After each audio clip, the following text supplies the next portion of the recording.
Red River Podcast number 131. I don't know. I don't remember. After a while, podcast numbers don't really fucking matter. We're But so proficient at this point. It just, you yeah, can't keep track. yeah, yeah. We'll just say the numbers in reverse, which is also 131, right? So that's the same thing. Hit us up in the comments for what episode this is, if you Yeah. care.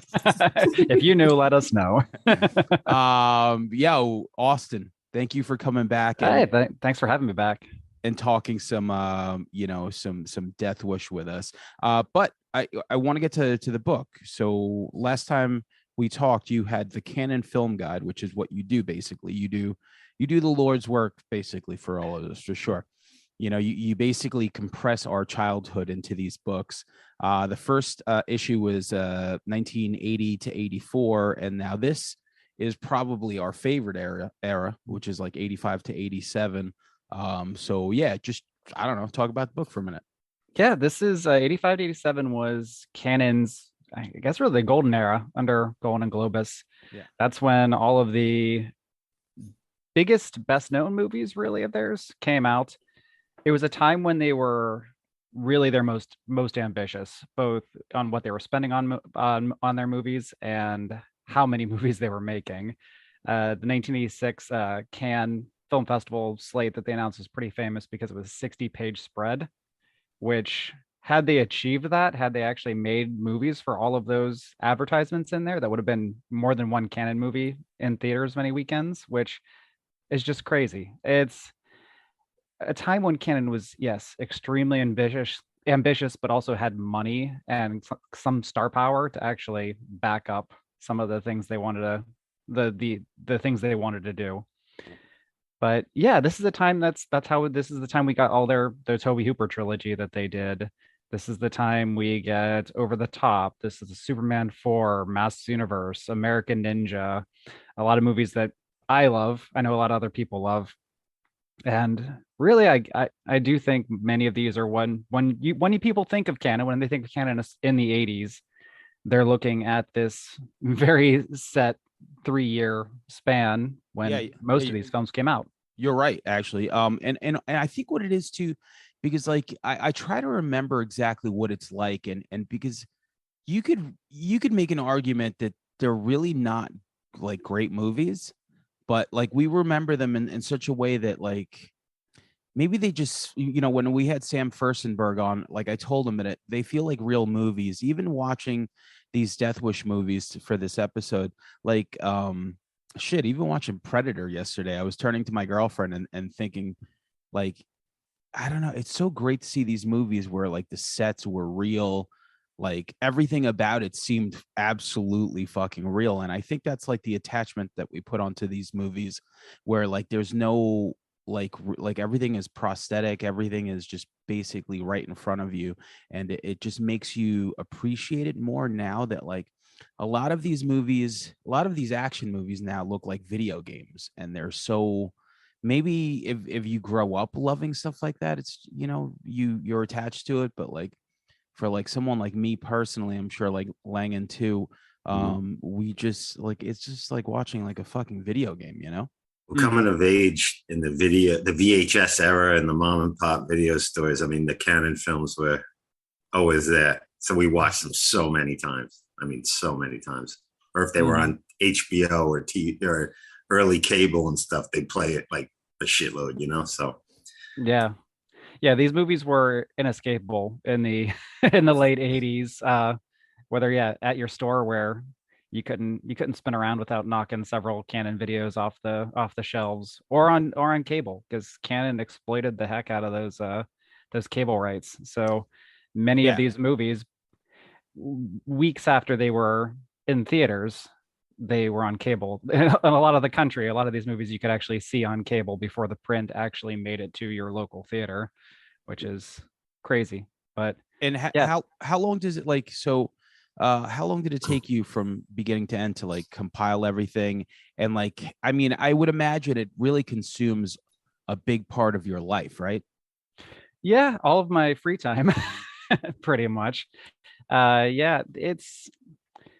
It's hard to say for the first two books because I was kind of writing them in a roundabout way. The initial my initial idea was to do just one book of my 50 favorite canon films, or the 50 ones with the craziest stories. I hadn't quite settled. And so some of the big chapters in the second volume I'd written 6, almost 7 years ago, like Delta Force and things like that, because those were ones that I had planned being on this when it was a single volume book.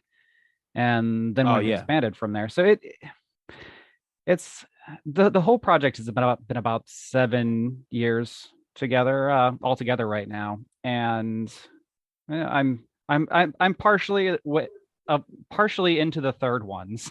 Okay, yeah. Yeah. Which is like I forget what was the idea for the third? Like what years? Yeah, 1988 till the end. And the end is really hard to define, because Canon stopped shooting new movies in 93.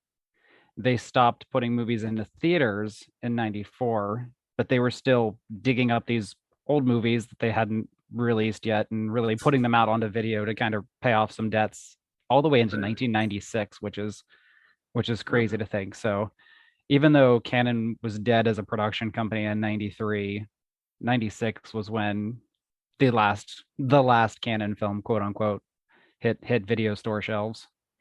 So like, and for someone like Menahem, like the one thing that I get from reading a lot about him is that even if like his ability to make something, like amazing, I guess, or like, something like, that most, like he's not winning an Oscar basically. But he still like loved movies so much that it just came off so genuine, right? Mm-hmm. Absolutely. You can get hit. Any interview that I've read with him, any footage you ever see of him, anytime where he's just giving one or two quotes about a movie in an article somewhere, you can sense that he loves what he did. He loved what he did.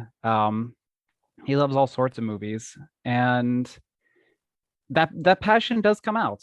Like you said, it'll come out in a movie like Runaway Train, which is going to get award nominations, but it'll come out just as much in Missing in Action 3. Right. equal amounts, which is great. Look how hard and personal they took the apple when that crapped out. The guy was going to kill himself, right? When he was going to jump off a balcony, right. Supposedly. Yeah, so Yoram had to talk him down. Definitely cared. That is. I would love to see with the whole interest in Canada too. I would love to see a biopic made with like John C. Reilly and Will Ferrell playing them. Oh, that would be great. There's got to be a story there, Hollywood, if you're listening. Yeah, if you're listening.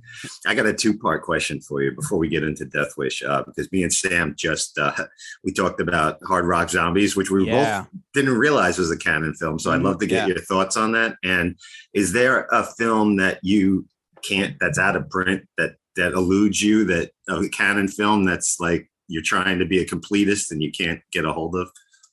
Ooh. Well, Hard Rock Zombies was it was a Canon pickup. So Golden Globus weren't personally involved in that one, but they did. I mean, people always ask how many Canon movies there are, and that's a question that is hard to answer, because you really have to draw a line somewhere. But when so if by my estimate, if I were to add up all the different things they had acquired at some point, and movies that were released somewhere in the world in some format with a Canon logo on them, I'm thinking it's somewhere around 1,100. Wow. Which is crazy. I have their 1983 sales catalog, and this is before they bought Thornium Eye. This is before they started spending money on Hard Rock Zombies and Hell Squad and things like that. And there are 700 movies in there. So over the next 10 years, they easily probably had another 300 to 400 more just with Thorny MI alone, that purchase. But yeah, it's on that, to sort of get into your second question there, that there are many in there that I look through these catalogs, and there's descriptions and lists. There's a little poster art and lists of directors and actors and things like that. And I can't believe some of these movies are real. You look on IMDb and they don't even have enough ratings to actually have a rating on there. And so if I had tried to seek out some of, especially the Hebrew movies that they did, Oh yeah. it would be. Mm. I don't know. There are ones that I've looked for that I've just given up because there doesn't even seem to be a like you if you go you can't even find clips on YouTube or Google them or anything like that. And it's Torrents or anything. yeah, Yeah. it's really kind of tricky to find some of those. If There's some, anybody in Israel's listening, Yeah. hook my man up. Yeah. Please. I'll send a wish list. I'll post a wish list up because there are Yeah. definitely things that so yeah, in that way there are ones that I worry I'll never see. For the in terms of the books, the Golden Globus productions, there were definitely some that are really really tough to find. One that's covered in the second volume is Kimura, and it's interesting because it's a pretty wild gangster movie with some like giallo elements in it. There's even like a black gloved killer, and it's got Harvey Keitel playing a drug dealer in it in 1986. Sold. Yeah, That's there's it, like right? there's like a random there's like a random like nude ballet number in the middle. It's just like a weird and directed by Lena Wertmuller, who of course like a great director, one of the first woman director to be nominated for best director.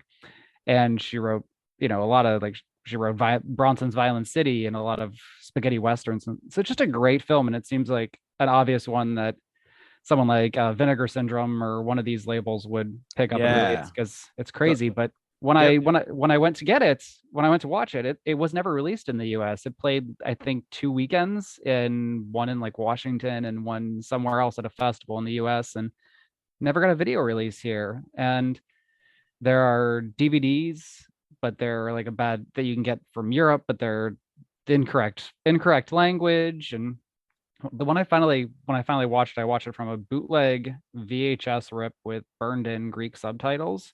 The barbershop. He got it at the barbershop for sure, right?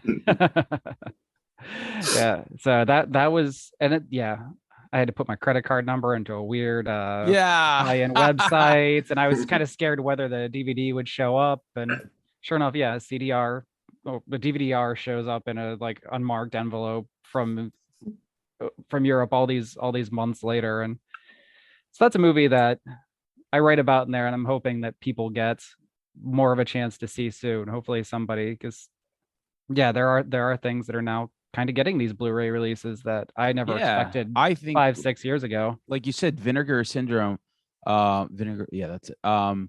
They've been doing a lot of horror stuff. So because like I have the Shudder app, and these movies are ending up streaming on Shudder. And I think that's what happened with like something like Hard Rock Zombies or Rocktober Mhm. Sure. Blood. Like all these movies are just getting, like some light from these And companies. shout out to Tubi too. Tubi, Yeah, Oh, yeah. don't fuck around with that shit either. No, They yeah. got So tons they, of canon. but I think Yeah. like specifically Vinegar it does a lot of cool stuff, and they put it up on Shudder for movies that like I have like Slaughterhouse Rock was one of those movies that I could only find shitty copies of, Right.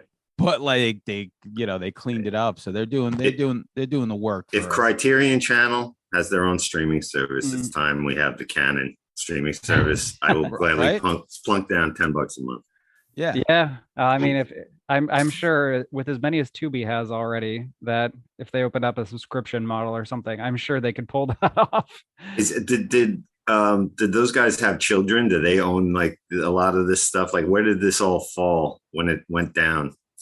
A lot of the grand majority of it is with MGM now, Mhm. because they had Canon sort of towards the tail end of their story with Golden Globes, and part of the reason why Malak Gone eventually left is they got bought up basically by a gangster with connections to the mafia and con man. He bought Canon, he bought MGM, he bought basically all these big Hollywood companies and installed his wives and mistresses as the top brass at these companies. It's a wild story, which will be in the third volume, which I'm excited to tell the story. But anyways, in this big messy criminal activities involving Canon and MGM, they both fell under the same umbrella. And then when everything went to hell, MGM kind of pulled out of that better. They were the more existing entity, and they ended up with all of the majority of canons, the stuff, yeah, all the ninja movies and stuff like that. Yeah, it's like it's like completely synonymous. Like whenever I remember like the old box covers, like I do, like it's always had that the fucking that logo, and like usually when I put something on late night, the TV is kind of like low, but when that lion roars, it's extra louder, and I'm like, what the fuck? I gotta like lower it for like 2 seconds, but. Yeah, Warner Brothers has some. There's when Canon was failing, when they almost fell apart in 86, 87, Warner Brothers kind of came in and bailed them out, and they got the rights to a bunch of like particularly Year of the upcoming. Dragon. Well, they had like Superman 4. Oh, that's right. There's actually a great box set that has a bunch of Canon movies on it and on DVDs that you can buy, and those tend to be all the Warner Brothers owned movies. So Warner Brothers has probably about 20 or 30 Canon titles, I would estimate, and I would guess the grand majority are at MGM now, which I guess is now Amazon. So if Amazon wants to do the Canon streaming channel on Prime, they could probably pull that off. They probably actually own the rights to. They got $30 coming right here. Yeah, $30. All right, so we wanted to talk about this franchise, the Death Wish franchise, which is it's kind of amazing, but I guess that's what happens with sequels. Once you have enough sequels, by the fifth one, it just starts to be fucking ridiculous. by the fifth one, by the second one. No, I completely get it. For when sure. you start the series with the actor being in his early 50s, and you get to part 5, you're gonna have some problems. But so I remember the first time I watched Death Wish, I rented it, and I just remember. So this was definitely in the 80s, where I was used to ultra violence by then. Like I was used to just super violent movies. And I remember renting Death Wish and thinking, okay, this is going to be crazy. It's called Death Wish. Everyone talks about it and you watch it. And it wasn't really like that over the top violent. Except that rape scene, bro. Well, yeah, no, the rape scene stayed with me for sure. I'm surprised. Scarring. I'm surprised Jeff Goldblum still has work after that. But like, so like I just remember watching it, and I, as a young kid, I didn't like, it was cool. I just didn't care for it. I didn't even understand like the end where he says draw. I'm like, what is going on? Like I don't really understand. And like, how did this guy not kill all the bad guys? Because I was in Schwarzenegger mode. Everyone needed to pay by the end, and it didn't make sense to me. As I got older, I appreciated it more. So, I'll ask Austin, like, do you remember the first time you watched the first movie? Gosh, it would have been after one of the sequels. Yeah. If I think back, I probably Death Wish 3 was probably the first one I saw. So then this was a letdown. Yeah.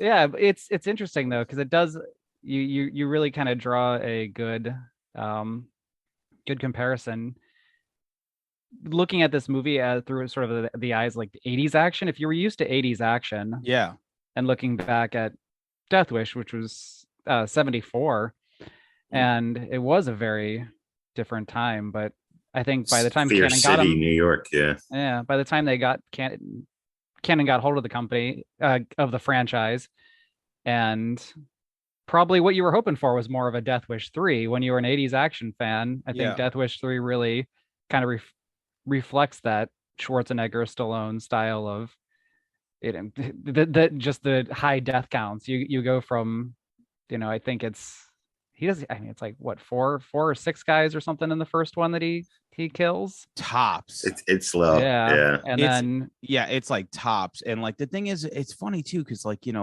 vigilantism, like now when you like put on the news, like like media outlets or back then, you needed to avoid channel 2, 4, and 7, you'd be all right. You could live in a bubble. Now it's like you're trying to text someone and you get notified that, like 18 people got murdered on a subway somewhere. And you're like, wow, that's a bummer. This was like revenge porn for like suburban white dads. Yes. Yeah. They're like, I want to be that guy. I want to get those creeps. But and it was taken from a book. Brian Garfield wrote this book. And I guess in the book, like, I don't know if anyone knows anything about the book, but I guess like he just kind of like showed him not as a hero and stuff, but like, of course it's a movie. If you're going to make a movie out of it, you're going to glorify it a little bit, for sure. And like Bronson was 53 when he made it, which is interesting. And he was in movies forever. And I think this was like the first thing that kind of like popped off for him, right? Like it was probably like the most famous thing. And director Michael Winner, you got the guy who wrote the screenplay, he wrote the same screenplay, like he wrote a screenplay for Poseidon Adventure. So it was kind of like a big deal. But most importantly, when it comes to making movies, it's about making money. And on a three, I think it was like $3 or $4 million budget, they made 22. And Sure. That's like kind of like the beginning of everything, right? And this was Dino De Laurentiis on this, right? At that point. And just before we turn over to Austin, speaking of Bronson, who became the face of the franchise, I mean, I would love to know what I read about how many people turned this movie down. Like, if that's accurate, I've never seen anything like it. I read Clint Eastwood, Frank Sinatra, Burt Lancaster, George C. Scott, Henry Fonda called the script repulsive. Elvis Presley, I even heard at one point, but he died somewhere in that era. Lee Marvin. I mean, it's crazy. Elvis Presley. And I even checked it in a couple of sources that there was, I don't know how far along they got. It could be blurted out in a meeting. You know how these rumors go, but I could see a few of these other guys doing that shit for sure. I'm going to write this for Elvis Presley. Yeah, this was a script that I think most actors read and found repulsive, to be completely honest. But Bronson at that point was somebody who, he was not a star domestically in the US. People would have known him from Westerns and things like that. Just playing the heavy usually. Yeah. And TV, he did a lot of like TV guest spots and shows and things like that. But so they would have known him. I mean, Dirty Dozen and things like that as well. But he was not a big name leading actor. But you had things in Europe. He'd been kind of gone to Europe where he was an even bigger box office sell. And he did a lot of great like French action movies, Italian productions, Spanish productions. He'd spent just a lot of time overseas kind of making these low budget films. It reminds me of when you see Leo DiCaprio's character and Once Upon a Time.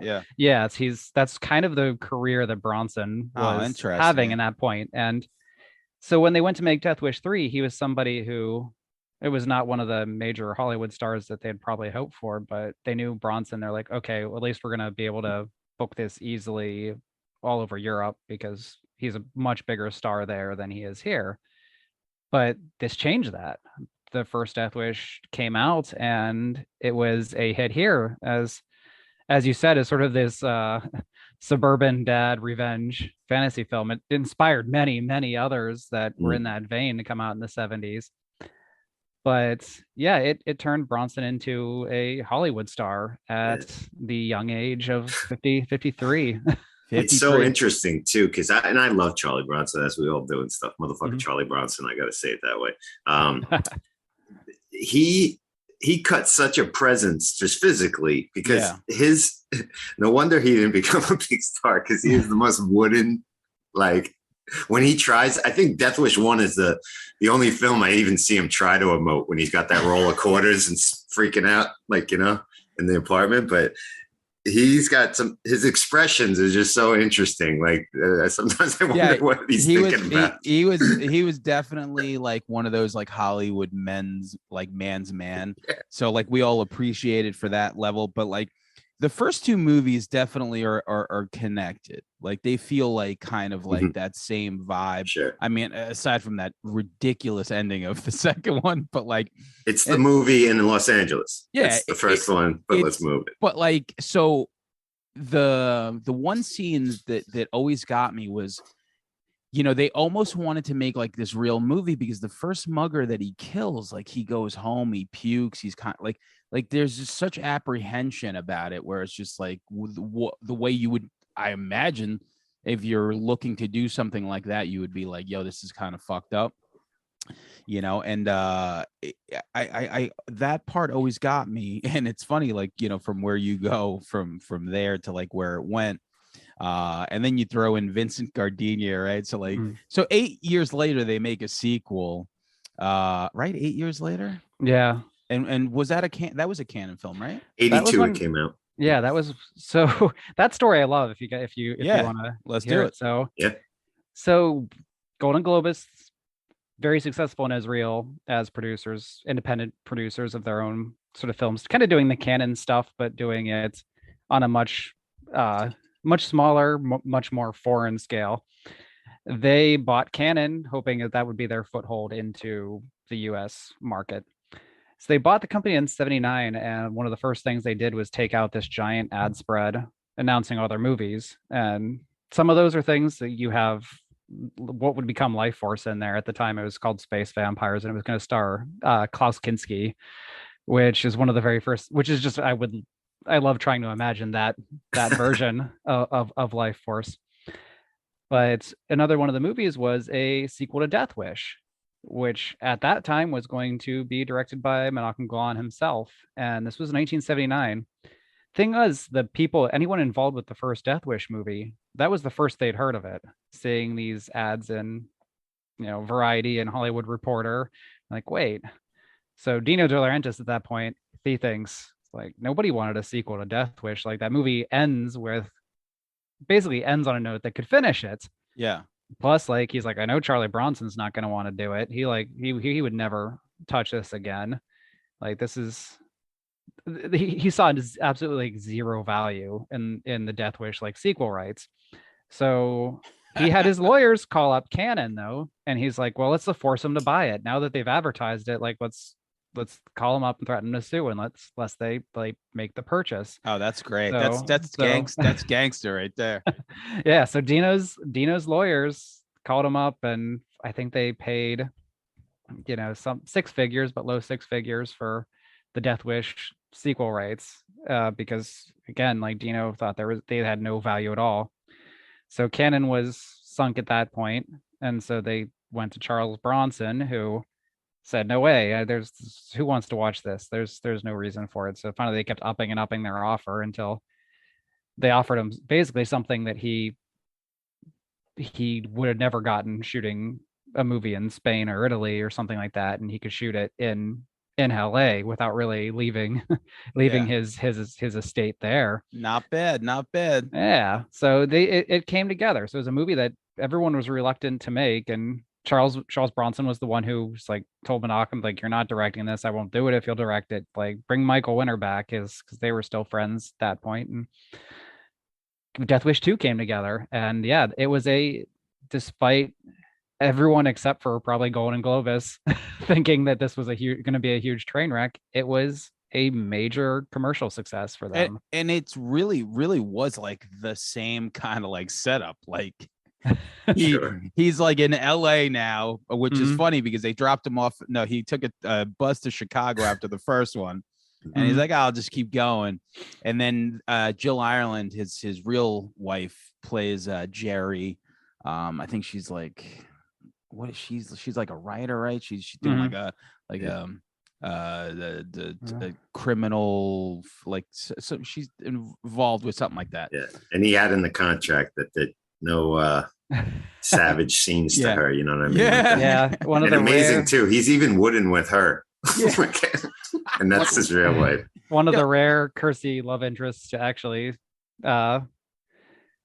to not get assaulted. The only Yeah. one, every Yeah. single one through the whole, like every friend. It doesn't matter how old they are. The rape how, scenes in this movie are even more horrific than I mean, this franchise leads the league in rapes. Clearly, it's Mhm. ridiculous, but Yeah. Well, the very original disturbing with the daughter. the original cinematographer, you'll see two of them credited on Death Wish 2, but he walked off the movie because there's the assault scene with the maid. yes. And he just said, he told Mike Winters, like, you can't, like, this is awful. Like, I don't want to be part of this, and left. And they had to find a new cinematographer to take over, like, just middle of shooting one day, like going around to see who was available to finish the film. And Michael Winter it sounds like a real pleasure. You hear from like a lot of actors that work with him. And just a brief thing on him. I read that he turned down what could have been French Connection, Jaws, some films like that, and deciding to do Death Wish 1. But just a little story that I might have told before, but I went to a horror convention. Chris Sarandon was there. Mm-hmm. And I asked him about the Sentinel, which is a fascinating film to me. And he just straight up said, I refuse to answer any questions about that film. It was a nightmare. And that's all I'm going to say about it. And I was just like, okay. So because of that guy. I had I'd interviewed an actress who had been working since the 50s. And she just about Piper Laurie. So if you know from Carrie, absolutely. So I was doing. I'm still working on it. Hopefully, will be out maybe by sometime this fall. A magazine article about Twin Peaks, and this is part of that. But I had brought up, she had done an Agatha Christie adaptation for canon that Michael Winter directed, and I was just like, hey, what? I know this isn't a movie that people probably ask you about in all the films in your career, but what can you tell me about that? And it was like shut down. Same as as what you said. It was just not people do not they like to avoid the subject of Michael Winter. I love when you get to people like that. So we had Anthony Hickox on, who did the Waxworks movies, and he in 2005 he made a movie with Steven Seagal. So it was like we were asking him about that, and he was just like, that movie made me want to quit being a director. That's how hard it was to work with him. Like he's like everything that like the movie was, that he approved. Like when they were filming, he's like, I don't want this anymore. And they were just like, what is going on? And also number two, John Carpenter, when they asked him like who the worst person to work with was, he said Chevy Chase. And I totally forgot that they did Memoirs of an Invisible Man. Mm. Yeah, I was just I did too. I totally forgot. But like you're telling me it for the first time. Wow. Yeah.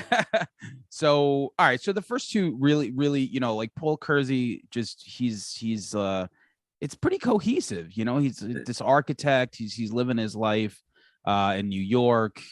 Some fucked up shit happens to him. He like kind of turns into this vigilante. Then he goes to LA. Same thing. His daughter, like, it's so funny. Like his daughter was just like, I don't know, just the death of his daughter was like so like absolutely ridiculous. Oh my God. That whole scene was horrific. That whole fucking scene was just like outrageous. Like I'm thinking like and the other outrageous thing about this film, the Vincent Gardenia, the cop from New York, on his own decides like trek out there to like that could ever happen. Yeah, well, and he's like 70 or whatever, probably at this point. Yeah, at this point in shootouts and I guess what it is like he let him go in New York, right? He let him go. Mm-hmm. He was never convicted, so I guess he was over there to like keep tabs on him, or like I'm gonna say that forget Jill Ireland. This is the real romance of the series. It's between Vincent Gardenia, or all head cops, and Paul Kersey. Well, they had the best. They had more emotion than any scene with him and his actual wife was so ridiculous, because it was just like he was like blowing her off so hard. It was just like ridiculous, man. I fucking love it. And then like that ending, like he's basically fighting a guy at the end. And shout out to what's the guy from Halloween? Fucking Leo Brackett. Rossi. No, Brackett. Leo Rossi. But anyway, he's fighting this like gigantic dude at the end, and I'm just like laughing because like he's like in his mid-60s, and this guy's just throwing him around. Ridiculous, but I love it, And so, how does 2 end? Right, they let him go again, and he makes the gun point to the camera. Isn't 2 end? No, that's that 1. Shot? No, one that's ends 1. with that shot. I'm One, sorry, I can't one remember the second one. Super iconic, right? So then, Cannon decides to make another film. So 3 years later, and then we get to your book. They make Death Wish 3, which is arguably all of our favorites because it's just it's probably the most absurd. Like, I think he kills I don't know, like 83 people, I think I wrote down here. 83. I was going to say 300. Something like that. But they must have Canon, as soon as 2 was the profits came in, they must have been immediately on part 3, correct? Yeah. They had pretty much, after Death Wish 2, kind of really hit a nice mutually beneficial relationship between Bronson and Cannon, because Bronson, they would pay him these crazy amounts. He could work when he wanted, basically make a movie each year for them, when and where he wanted for the most part. And it seemed like 3/4 of the budget was his like salary from what I'm reading. But yeah. For some of those movies, it definitely was a good chunk of it.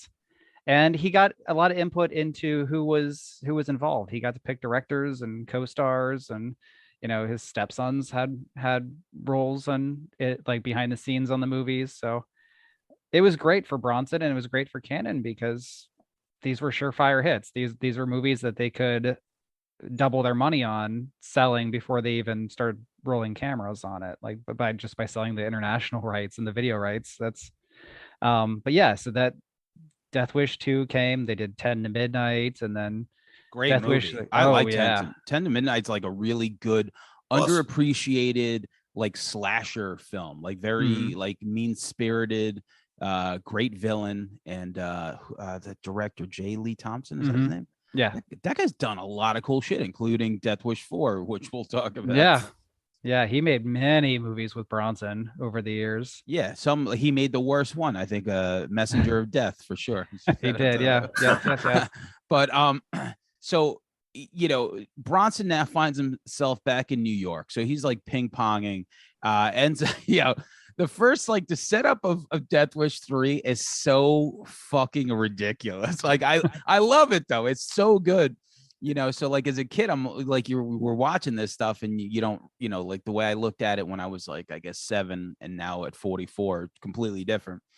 But he like goes to visit his Korean War buddy's apartment. The ride to New York too. The only real shot of New York in the film with that funky Jimmy Page music over it. Yeah. Leftover music from Death Wish 2. Yeah. And so then he ends up in this like this neighborhood that's just rubble. It's just rubble. It's just complete like everywhere. Like do you know like where they filmed it? Like why there was so much garbage everywhere? Well, so they there's a hybrid, and it's actually funny because they do it pretty seamlessly. There are scenes where Bronson runs around a corner and they're filming in East New York, which is in Brooklyn, like way kind of out there. But a lot of the scenes where he shoots the giggler, where it looks like a kind of this like wasteland, that was actually East New York at the time. And you can look at it on Google Maps now, and stuff hasn't changed that much, surprisingly.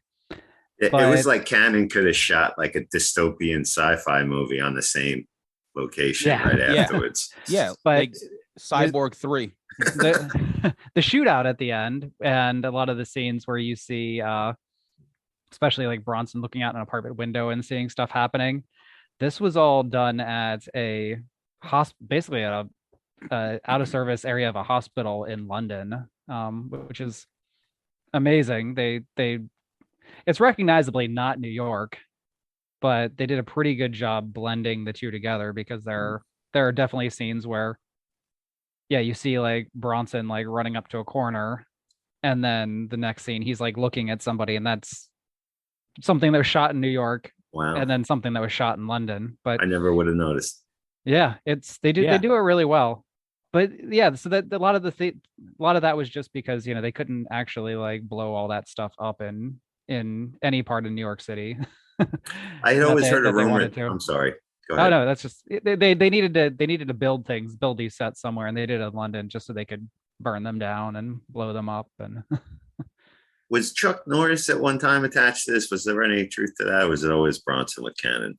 I think that's how Cannon was playing, kind of playing hardball with Bronson. Okay. That makes sense.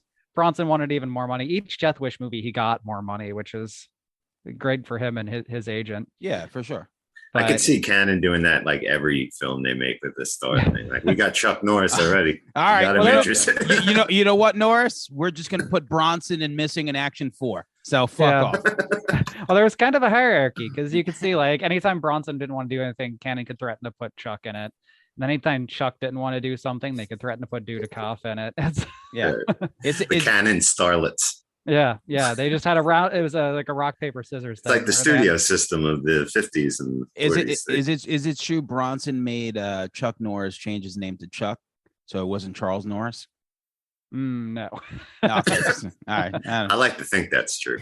Yeah. I did also read too, speaking of Bronson on this film, Alex Winter, who's done a lot of appearances celebrating this film, and he's awesome. He told a story that Bronson had a guy drive him in a Jaguar from the dressing room to the set, which he said was like 3 feet away, and he said it was more like watching a guy golf than act. That's a good summary of kind of this part of Bronson's career. He was definitely very comfortable in the movies he was doing and when he did them, and he got some nice treatment. Like Cannon wanted to keep him happy. And they spent a lot more on this film, about $7 million more than part 2, but raked in 16. Yeah, and most of that was probably on pyrotechnics. Yeah, they really, and it goes back to what I originally said. Like, you watch the stuff, and it's just like it really felt like it didn't feel like a set or anything. It was just like this like complete nonsense, ship being blown up. Like it was cars. like World War II. Like literally, which makes sense because this guy apparently smuggled all these weapons back from Europe, these Gatling guns and shit. The ones that he doesn't just get through mail order, which is what I love is basically, the neighborhood is kind of shitty, but it doesn't matter because it's like, okay, this old guy just smoked like 10 dudes. The next day they try him again. It's like, wait, the word hasn't gotten out that he just killed 10 people yesterday. And 18 today. That's great. And then the whole gang's MO, which is led by a guy with the reverse mohawk, which is just insane, is like hitting up like old people like on a fixed income for like money constantly. Yeah, totally. How much could you make? That's probably why they didn't have enough money to get out of that neighborhood. They were just robbing the poor. And I just love in this movie how bloodthirsty all those like elderly and like elderly people and little kids are, because every time someone Bronson wastes somebody, you get so many reaction shots of like people cheering in their windows. No one's horrified. No, I just saw a murder outside their own house. Yeah, when they killed the Giggler, I mean, listen, the Giggler definitely had it coming. Never forget. For sure. They shot the Giggler. I mean, people were coming out of like the windows like it was like a music number. Like there was just like West Side Story. Yeah, for sure. But I think that's just like you watch it now and it's just so great. Like when the kid is hanging out in a bush that barely covers his like anything, and he's just like, he's like kind of like applauding Bronson, and Bronson has to act like happy for like 2 seconds, and he gives him like a smile. But everything we're mentioning about it is why it's so great, to the point where like there's no time that someone would be at my house like, you want to watch Death Thirst 3, that I could say no. Like it's always going to be entertaining to me.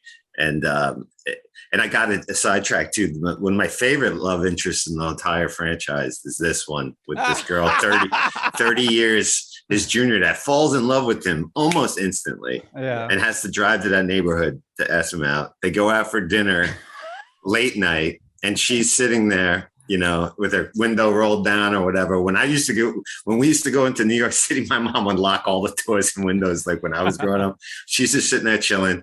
They roll her down the street. The car explodes, and Bronson gives the most amazing non-feeling walk away to that, like he blew it up. It's like a Rambo movie. He just turns around, maybe a little mist in the eye, and just walks away, not giving a fuck.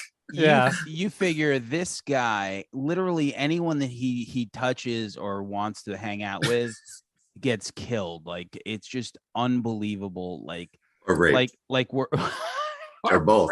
Completely, but like the writers of it are like, all right, well, you know, he's, you know, this is his love interest, but she needs to die like immediately. Like she needs to get punched and like exploded in a car, and he turns around like, all right, on to the next scene.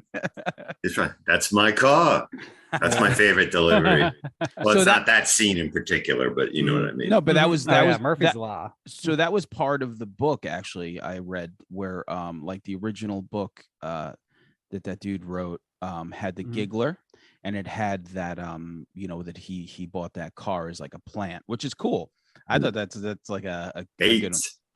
And so, but the end of this movie is just absolutely one of the like the last 30 minutes is just like, and what I love about them too is like, so you have the cop that just like starts shooting people with them, and they all have these like little revolvers that are like so tiny. Like, oh, that Spanish dude had the weakest shit. He had like an air gun, bro. Yeah. Was it? I thought it was like I thought he took a flute and turned pellets. It into a gun. Yeah. We know he has 2 of these Gatling guns, and he doesn't give his like best friend like one of them. He's like, oh yeah, you take this little air gun, you'll be all right. You know, take this blow dart over here. You're not man enough to handle this. But so yeah, the end of this movie is just great. It's ridiculous. It's amazing. And it's just, I remember it from, like, I remember the trailer. The trailer was just so cool because you see Bronson with that. Is that what it's called? Gatling gun, like that machine gun? I don't think technically it's kind of like a funnier sounding for the comedic effect. Gatling sounds funny, but I don't remember. But it definitely was a World War II era weapon where the one guy held the bullet and fed him the bullets. You know? Yeah. There was also like I had no. But idea. Also his Bronson's gun, the hand cannon, that was his real pistol, wasn't it? Austin, like his. Yeah, that was his personal Wildy revolver. That's and those you see those guns occasionally when anyone has a photo of them not in like it. It's huge when Bronson holds it, but for some reason he's just somebody who looks like bigger than life. You see photos of people, if you Google image search somebody, anybody holds them, it just looks like a comically like gigantic gun, like handgun, which is just that was a real weapon. The guy who actually owned the company that made it is thanked as a consultant on the film.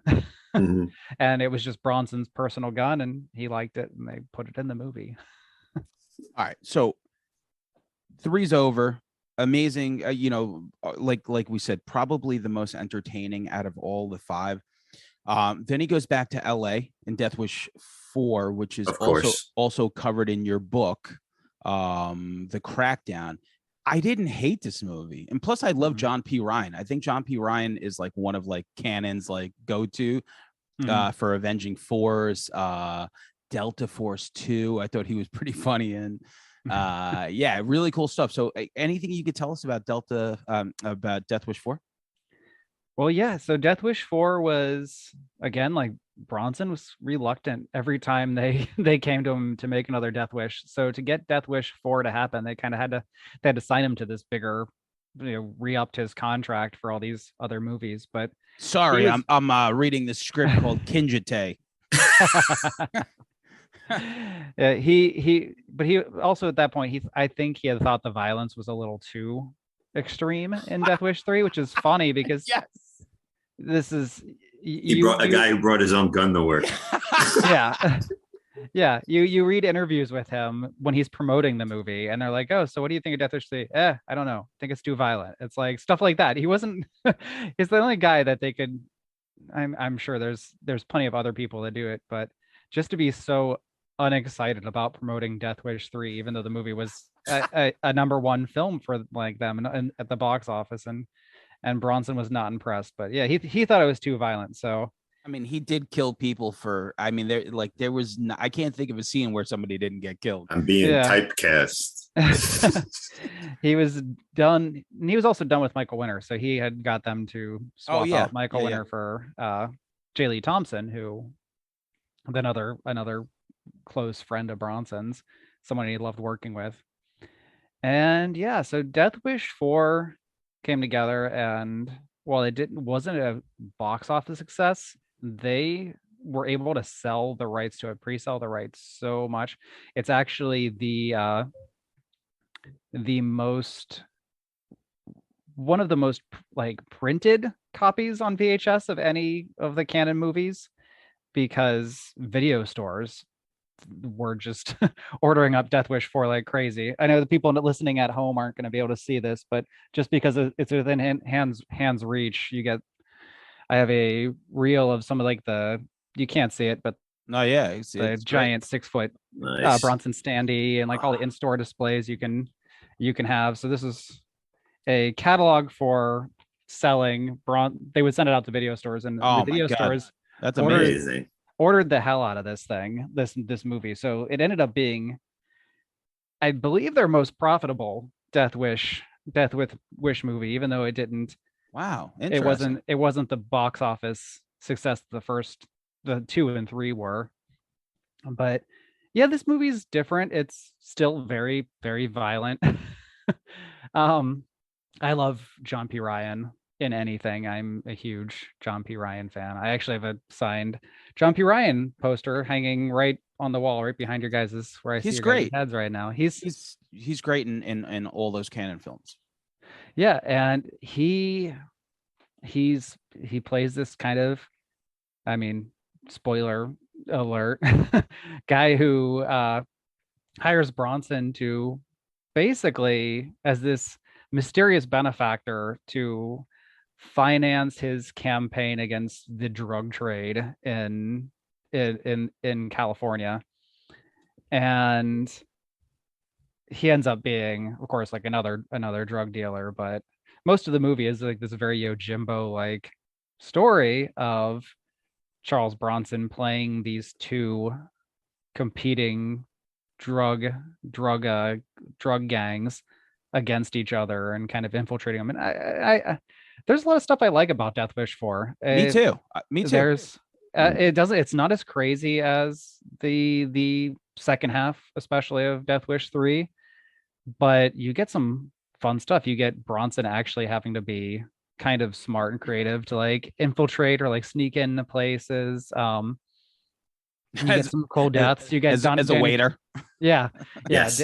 Danny Trejo gets murdered in an amazing way. But that's like one of the most like iconic shots ever, just because of the dummies that they put in place. It's so good. Like it just, even the explosion like effect.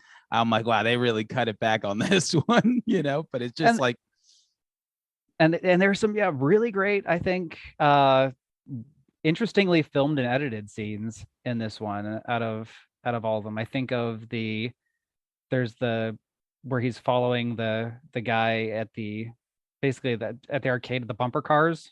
Yeah, is like a really really cool looking segment. And then there's a shootout in an 80s arcade, which I love any 80s movies that has footage in an actual arcade. But it's a very cool looking scene. I thought it was like a just really interesting script compared to 3, which was just pure chaos, where it's like they tried something, and then the twist obviously was that the person that's making like at first you're like, oh, okay, so in the beginning he loses, like, once again he's dating a girl and they're like, we got to kill the kid immediately. We meet the newest girl, or usually a kid who's going to have their life ruined by meeting Charles Bronson shortly. He went back to being an architect, though. I guess he went back to work and stuff. That's his true passion. Totally. So I guess 87, like drugs were a thing. So they're like, how could we throw in, it was either that or like international terrorists. So those were the two things that they go back and forth with. Russia too. Russia in there. Yeah. Shout out to the movie Ruskies. Very underappreciated. Wow. But yeah. So she gets killed. And then from there, like what I like about it is like you see John P. Ryan playing that guy.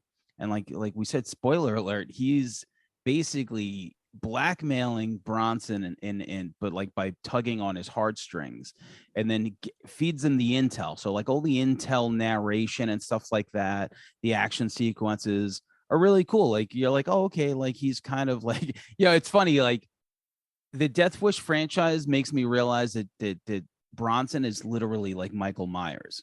He is just like complete. This is like a slasher franchise. It's just like he's just killing. What if Michael Myers were the good guy? Yeah, for sure. Good like guy. For sure. Like so, like they're like now it's like you basically he's like killing muggers in 1 and 2. He's cleaning up a neighborhood in 3, and now it's like, hey, come to LA and take out some cartels by yourself. Mm-hmm. And then like the reveal later on, and of course the new love interest catches like a spray of bullets to the back, and I love the end where like John P. Ryan is just like yelling at him, I told you not to do that. And I'm thinking like this dude has like that this iconic machine gun or like a grenade launcher on the bottom, which was like the thing. Right. Mm-hmm. That was like I remember seeing it in Scarface. Like that's where I first saw this gun. And like as a kid, you're like, oh my God, you're like, he's got the machine gun with the grenade launcher. And back in the 80s, we all remember it was all about killing the main bad guy in the most ridiculous way. Sure. Like Invasion USA, you're gonna get the rocket launcher. Mm-hmm. And John P. Ryan gets blown to bits. And what I love about these movies too that we didn't mention is by the end, the credits can't roll quick enough. Like there's no like resolve. It's like usually like, okay, as soon as that guy's dead, like we're gonna wait 2 seconds to roll the credits because we have nothing else to say. Like Bronson's like, all right, let's wrap this shit the fuck up. I gotta go home. The killing of the main villain in like the 80s action movies, equivalent to like a porn. That's like the money shot right there. Yeah. And the money shot to be complete, a setup with a showdown, a witty one-liner, and then you're going to get it. That's it. Hopefully something that's going to be like the franchise, the I'll be back of the, you're always looking for that thing. Although in this, we got a shout out to the beginning of this film with the who the fuck are you? And he gets death. That scene.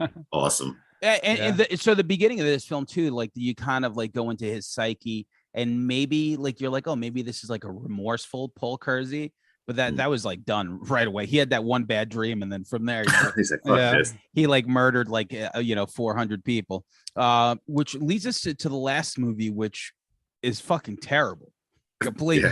Like where I think 1 and 2 have merit, they're cohesive. 3 and 4 they're pretty good. Like if you want like the flip side to 1 and 2, I think 3 and 4 are really like of that time. I think so what 7 years later, 1994. Can you tell us anything about this? Because I think he's 71 years old, Bronson, now at this point. Yeah.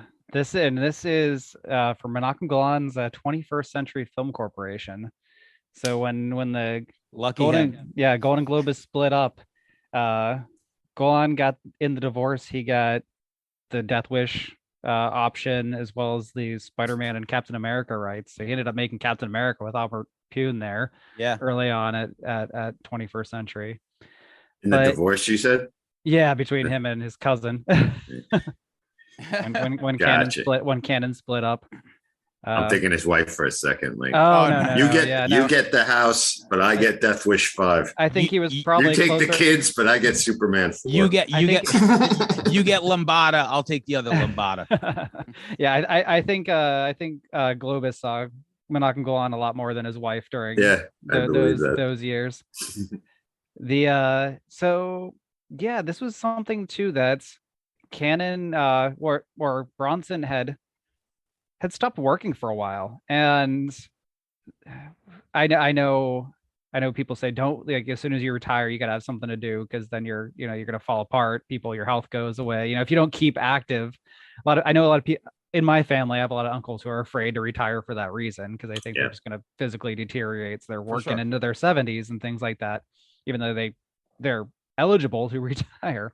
Mhm. But I think Bronson was kind of, maybe there's some truth to that, because he had made Kinjite for Canon, the last one he did there, and within the space of a year, his stepson died and his wife died, Jill Ireland, and so he stopped working for a little while, and it's the first time in his entire career that he wasn't constantly working. So even though he's in his 60s throughout all those Canon movies, he's still in shape. I mean, he's not doing flips or he is in doing great high-speed shape. chases, but he's Absolutely.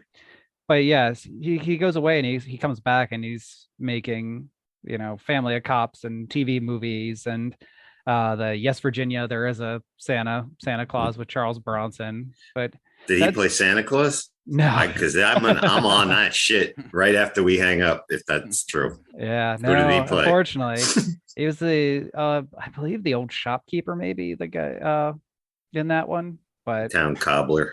Yeah, I read that they paid him like $5-6 million for part 5. Is that accurate? Yeah. Oh yeah. Yep. He did not want to do it, especially when he was, in his 70s at this point. He did not want to be doing that kind of movie. But they're like, we need to make this. Please take $5 million. Here's the script.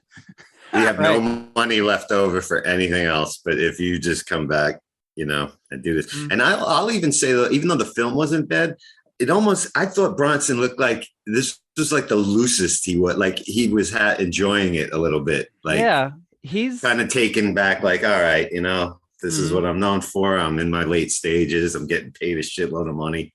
Right. Yeah. He seems, I'm looking for the right words, but like, he watching him in this movie, and you can tell by the action that they put him, he's definitely like, I think he looks and feels his age. In the other movies, even though he's in his 60s, he's still moving around, he's still running around shooting guys. He's intimidating. In this one, you're like, okay, this is a 71-year-old Charles Bronson.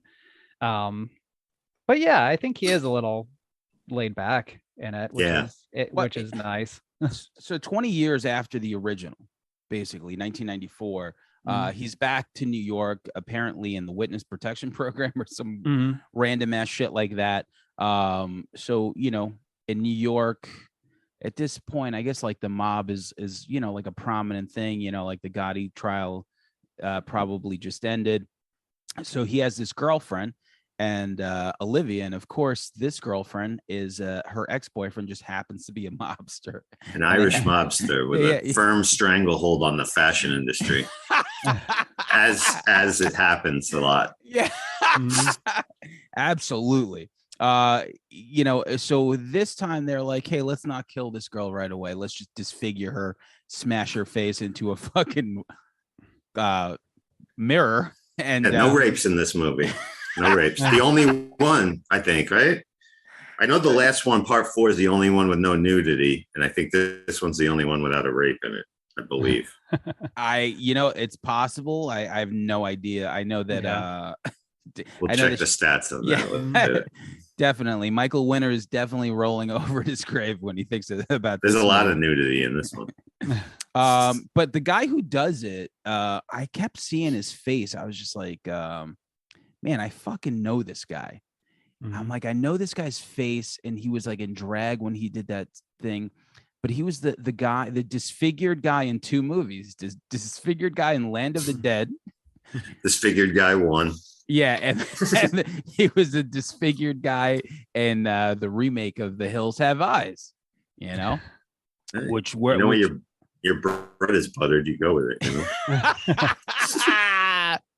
But anyway, this movie is ridiculous, but I will say that putting poison on cannolis and killing a mobster is one of the greatest moves that you could ever definitely make in a movie. It's a statement, and I get it. And did this go to the theaters? Because it was a plot. I mean, I think the gross was 1.7 mil. And after they spent, I just told you Bronson seller or whatever, but like, was this theatrical? This straight to DVD? What was the? Yeah, it has small theatrical release. I mean, Mm. clearly did not do very well. And the video release, they really pushed the video hard. So it probably made them a little more money on Right. video than it did. But yeah, you gotta think that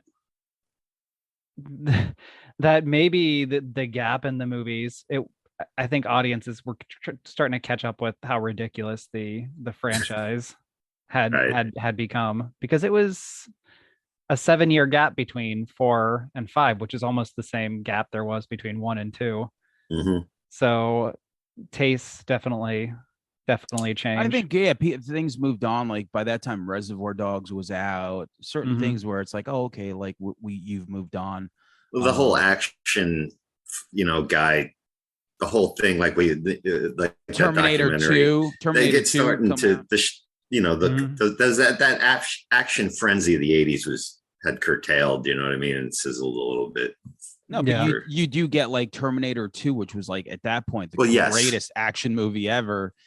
So like, yeah, like sometimes like I would imagine a low budget action, maybe. Yeah, I mean. For sure. Yeah. But that's a great documentary. The search for the last action hero. Fantastic. But yeah, so see, they shouldn't have killed all Bronson's family members. He should have had like one kid survive, and you could have spun it part 4. The kid takes the handle, you know what I mean? Well, there was, there was. Or he passes that humongous fucking gun to him or something. It's like a birthday present.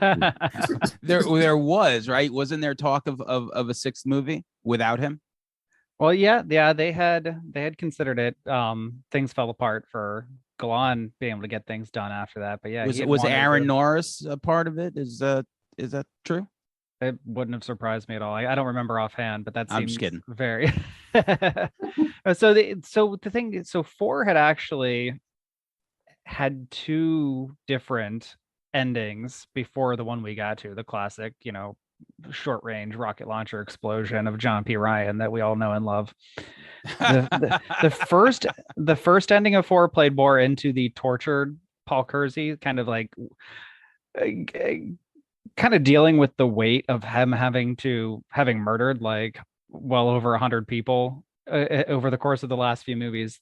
The first ending to 4 involved in both of those endings, his love interest survives, but it's them on a park bench and her just like dumping him because she's like, I know you're this like guy who's like this mass murderer. Like I can't be with you. And then him just sort of like realizing that he like, yes, that everyone he knows and loves and basically gets killed, and being like, I can only be alone. Like it's a really downer note, but it makes a lot of sense. Like story wise, if you were to think of like what would happen to Paul Kersey if he's just been manipulated to like keep killing people over and over again.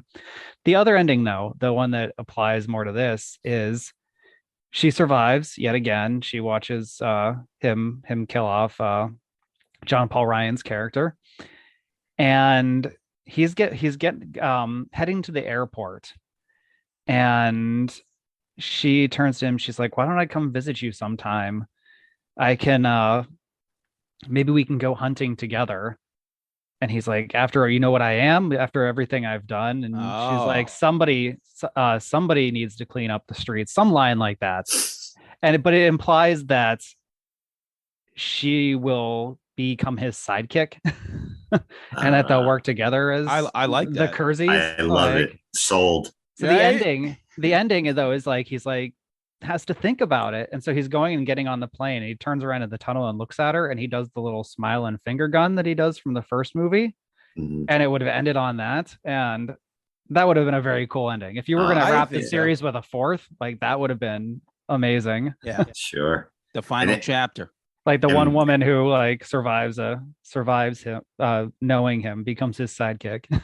I love it. Well, then obviously not a canon film, but here years later, 2018, we get the remake where they bring back with Bruce Willis, and which I thought was awful the first time. So I was excited with Eli. Well, I was apprehensive, and then Eli Roth attached to it. I'm interested in this and that. I remember not liking it, and then I rewatched it for the purpose of this episode. And it was better than I remembered it. And then, of course, too, what Bruce Willis was going through and stuff like that. So you kind of forgive the performance there on the second watch. But overall, still not great, though. And that's another one that I think 8 million people were attached to at some point. And Michael Keaton and Brad Pitt and you name it, Mel Gibson, everyone is going to be in this flick. But what did you think about the remake? Again, it's been now a while since I've seen it. It was very okay. Yeah. I didn't hate it, but I also didn't it didn't justify why they had to make it. Yeah. And a really weird time to release it in society because 2018 was a powder keg of violence, and it was I don't know. I think it had a lot against it before it even came out the box. But I think also, like, when you attach a name, and I get it because you need a box office, but when you put Bruce Willis in it, it just like it's almost like his name is bigger than Death Wish, so it just becomes something different. Like you're like, oh, this is like a Bruce Willis movie. It's not like if they just pick some like rando ass actor or like a, I don't know, just anyone, like almost like a nameless person kind of to do it. Like, I feel like it would have been better, but I get for business reasons, you're probably like, oh, all right, I'm going to make this, like Bronson was just some guy. It's like, okay, he's kind of famous, like you said, Rick Dalton, they should have gotten like, I don't know, who's big in Japan right now. I don't know. But yeah, I didn't really care much for it, but I didn't really hate on it. But, hey, listen, we just walked through the life and times of Paul Kersey, America's favorite vigilante. I think there's something perverse about the thought of it, because if you've ever, been mugged or like, just, I don't know, just there's something to that, like, the American psyche where it's like someone wrongs you, you feel like you want to, like, if someone like hits you, you want to hit them back. So I think that's why, like, these movies, well, at least the first one in particular, whatever it evolved into is completely different, really connected, where it's like, hey man, it's like, you can't push this guy around, otherwise he's going to snap. That's why movies like Falling Down or like other movies in that vein really connect with people, because it's like it just gives you this, like, superhuman or hero type thing, empowerment. Where it's like, hey, fuck you, it's like, you can't have my car, fuck you, creep, fuck you. Fuck you, Gavin O'Hurley, your reverse mohawk.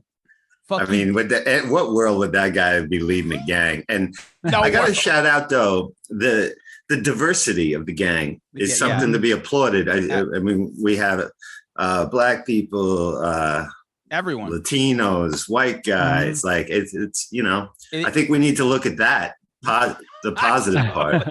Yeah, they work together very well, where normally, like, gangs like that and affiliations wouldn't work together.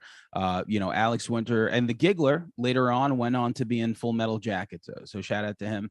So I read something that he was late a few times to the set, but Michael Winter forgave him, what actually recommended him to Kubrick, if that's true or something like that, or gave him a recommendation, basically, like endorsement to get that, be in that film.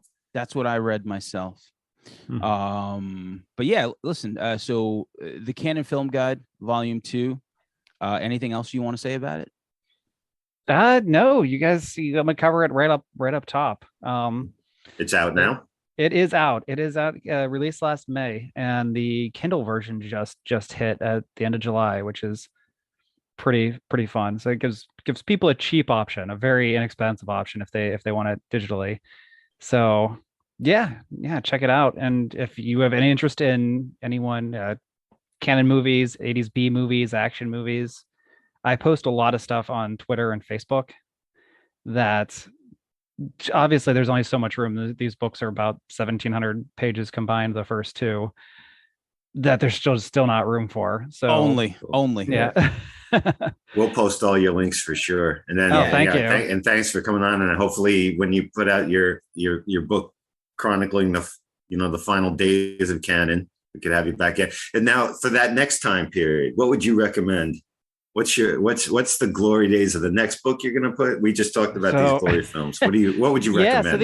Yeah, so 85 to 87 is Canon's glory days.